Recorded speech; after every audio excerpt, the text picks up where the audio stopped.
The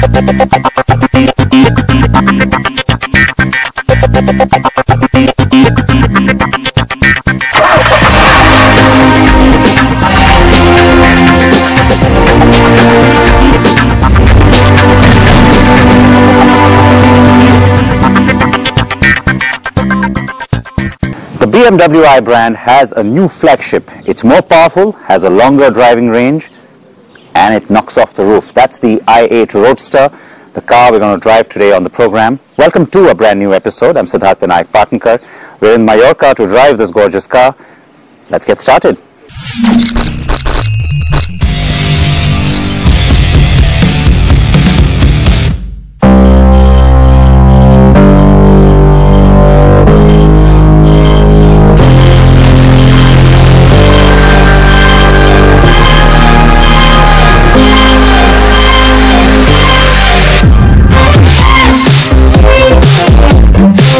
Sun, cool mountain-like air and gorgeous views of the Mediterranean.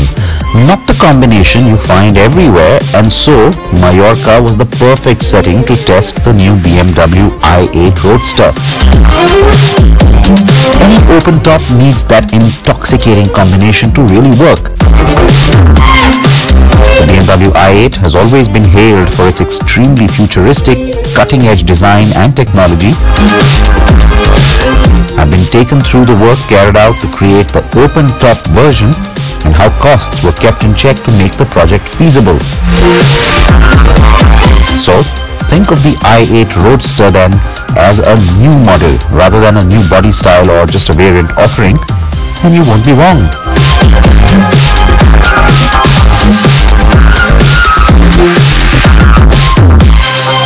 So of course the Roadster picks up from where the i8 left off. In terms of styling, you still get that nice futuristic look of the car. It's low slung, typical sports car, and yet very modern. Like I said, Roadster badging makes it more obvious on the side, and then it's really, as you come to the back, except for the fact that of course the roof's gone, that you also start to see a slight difference in the styling, because it is this element of the car that has been changed so that the roof can open and fold in there. So that's really the big difference styling wise. And with the Roadster, we of course got this new copper color as well, and it is the color we showed you the car for the first time in from the global motor shows, and it was also displayed at our Auto Expo in New Delhi. The Roadster was always meant to provide all the things any convertible does. The wind in your hair, the sun warming your spirits while enjoying the exhilaration of ample performance capability. The aluminium chassis and carbon fiber shell combination maintain a surprising amount of rigidity and stability even with the roof gone. And with the rear seats gone as well, since the Roadster is a classic two-seater. The roof line of the folding top could be angled sharply downward, giving the i8 Roadster a much racier silhouette than its roofed sibling. Now because that folded roof doesn't really take up too much space, you get a little extra luggage space back here. Now you've got 3 compartments as you can see, but you can actually fold this down and create, well, enough room for like a carry-on bag there if you like. The partitions are just so if you keep a smaller bag and it doesn't kind of slide around. 90 liters of extra space back there, which you might think is not so important, could come in really handy. The roof is a special fabric, but it's supported by an entire panel that sits below the cloth, giving it structure. That panel and frame are also made with carbon fiber. That's another first. Overall, the Roadster is just 60 kgs heavier than the coupe. That's pretty unheard of.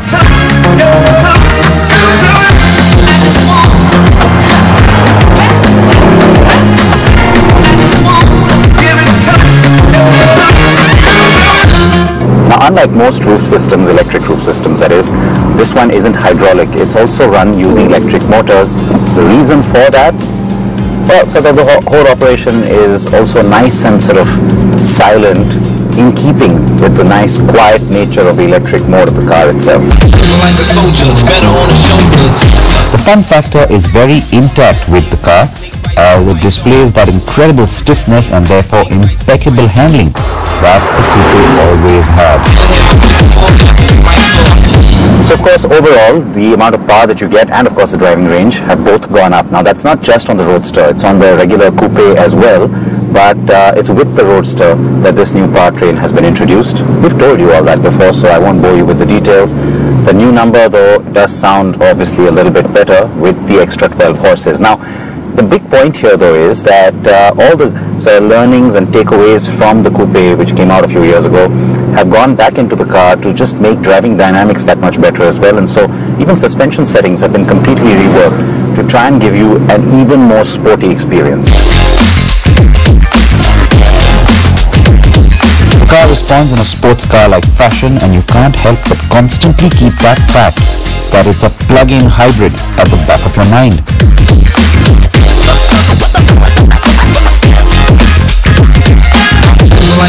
The i8 Roadster will do 0 to 100 kilometers in 4.6 seconds.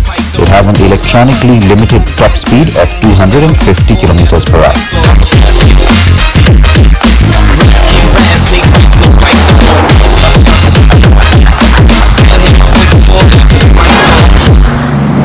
Now the car's default drive setting is to stay in auto e-drive, and that means it's optimally trying to manage both the systems, the ICE engine as well as the electric motor. And if you do want to of course go in pure electric mode, then you press the e-drive button down here, and then the car will travel up to 53 kilometers on pure electric mode. And in that mode you can also kind of push it because it can go up to speeds of 120 kilometers per hour.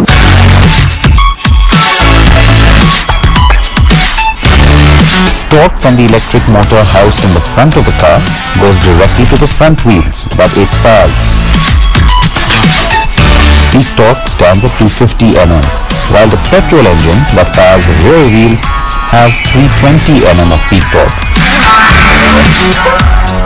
This system is what gave the coupe and now the Roadster its incredible agility.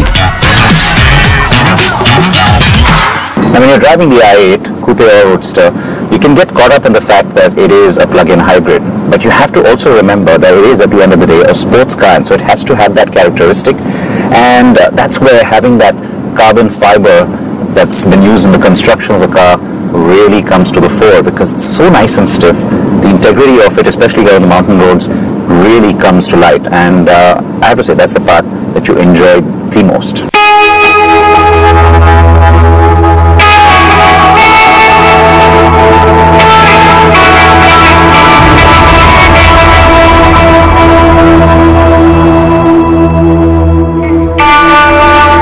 The stiff dynamics keep you firmly planted, and the steering is also up to the task, staying precise.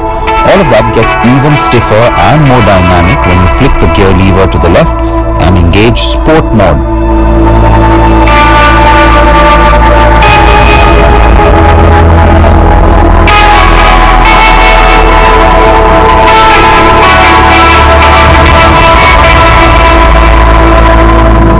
Threatening to rain later on, so before that happens and I have to put the roof up, I think I should enjoy the car in sport mode as well.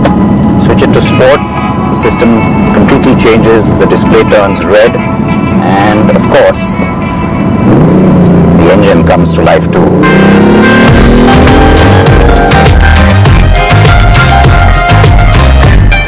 The big negative for me is the extra thickness in that A-pillar that's been put in on the Roadster. It creates quite an obstruction, and on mountain roads in particular, it was a bit of a challenge to have to look around it from both sides.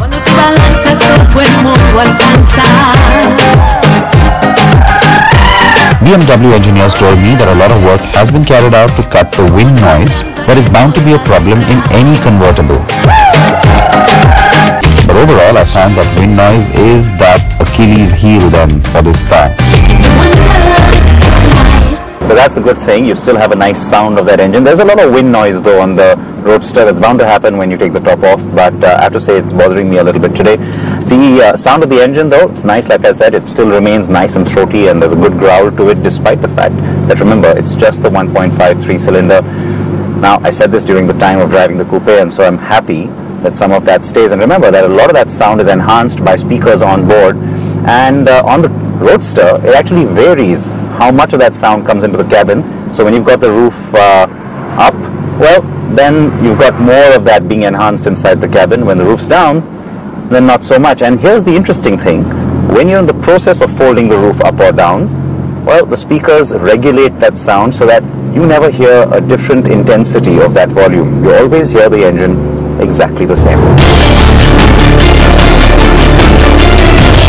The car sounds its snorty, roaring best in sport mode naturally, and that's best displayed on the highway, where you can indulge in fast overtaking maneuvers and high-speed cruising. On the twisty mountain roads, it was a tad muted for my liking, even though the car did everything I wanted, taking tight corners with finesse and accelerating out of them with ease.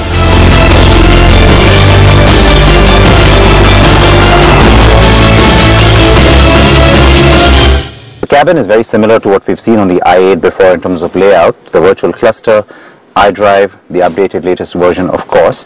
The only difference, of course, is that you open this up and you have the little button now to operate the roof that opens and closes, and you can operate that up to speeds of 50 kilometers per hour. The i8 Roadster's cabin is sumptuous, nicely designed and well crafted. The use of leather and carbon fiber has been cleverly and intentionally directed to enhance the sports car feel. The car's central console houses the screen with the new iDrive with its touchpad topped dial. The car's new smart key lets you check on its location, battery and fuel levels, and also fold up or down the roof and windows remotely. The lithium-ion battery takes under 2 hours for an 80% charge and just under 3 for a 100% charge. That's using a fast charger, and so a domestic outlet will charge the car to full in 4.5 hours. There is regenerative onboard charging too, of course, that helps enhance battery power while on the move. The i8 Roadster's claim mileage in the European test cycle is 50 kilometers per litre. So all of that is impressive, isn't it? Yes, indeed. Expect the i8 Roadster to be launched in India later this year. Expect prices to stay well above 3 crore rupees when it touches down.